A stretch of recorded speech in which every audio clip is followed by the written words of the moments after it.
When I say the word football, many of you may be thinking about many different things. The majority of the world would be thinking about a game played only with your feet and that usually ends in a low score. But today, I'm here to talk to you about the less known type of football, American football. Walter Camp is known as the father of American football. This is relevant to you because whereas you may not like watching the sport of American football, all of you know about it.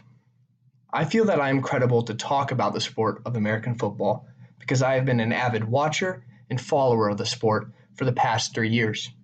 I have known about it and followed lightly for many more. Today, I'm going to talk to you about the early life of Walter Camp, as well as how he contributed to the creation of the sport, as well as his playing and coaching career. First, I'll talk about Walter Camp's early life. All the information regarding Walter Camp's early life was found in a TV documentary called Champion of the Sport, directed by Chris Fowler in 2009. Walter Camp was born on the 7th of April in 1859 in New Britain, Connecticut, to Levert Lee Camp and Ellen Sophia Cornwell. He went to high school at Hopkins School in New Haven, Connecticut. He then attended Yale College starting in 1875 until he graduated in 1880. While attending college, he was a member of Delta Kappa Epsilon. He then attended medical school from 1880 to 1882, which was then cut short by an outbreak in typhoid fever. Now that we've talked about the early life of Walter Camp, we can talk about his contributions to the sport of American football. The creation of American football didn't happen overnight. It developed over numerous years. The term football referred to a variety of games prior to the 19th century. In 1874, the first set of football rules were made. All the information regarding Walter Camp's contributions were found from a book called Walter Camp, Father of Football, published by Atlanta Constitution on September 19, 1920. Camp proposed numerous things at the U.S. College Football 1880 Rules Convention. The first thing he proposed was a system of downs.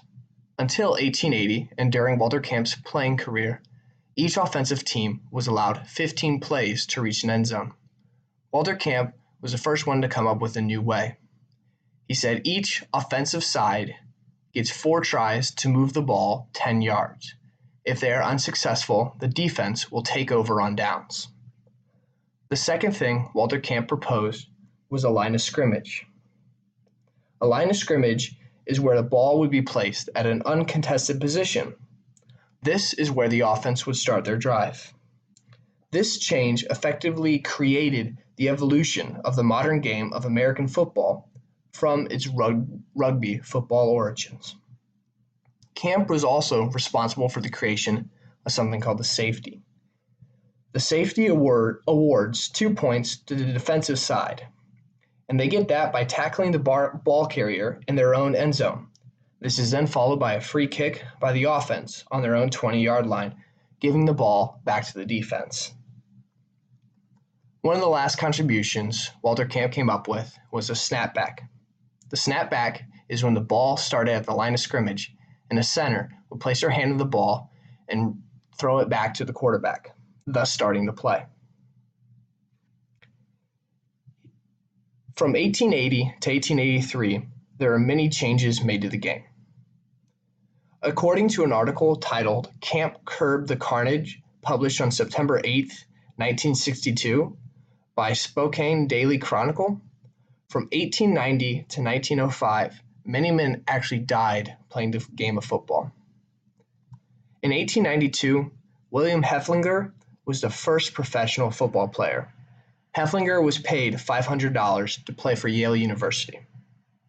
Now that we've talked about Walter Camp's contributions to the sport of American football, we can talk about his coaching and playing career. In 1873, Camp attended a meeting where representatives from Columbia, Princeton, and Yale and Stanford universities created the Intercollegiate Football Association. The representatives created the rule that each team is only allowed 15 days per drive. Camp played as a halfback for Yale from 1876 to 1882. A quote published by fatherofamericanfootball.com on May of 2006, Harvard player Nathaniel Curtis took one look at Walter Camp, who was then only 156 pounds, and told Yale captain Gene Baker, "You don't mean to let that child play, do you? He'll get hurt." But after a successful career on Walter Camp's, leading his Yale football team to 25 wins and 1 loss, he then retired to coaching. Camp served as head football coach at Yale from 1888 to 1892. He then moved on to Stanford University, where he coached in December of 1892 and then retired in 1894.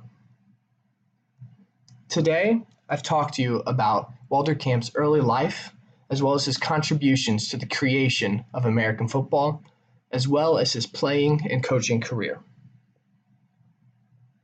The million-dollar industry that is American football is largely due to Walter Camp and his many contributions. Who knows? Maybe one day, American football will be the most widely spectated and played sport in the world.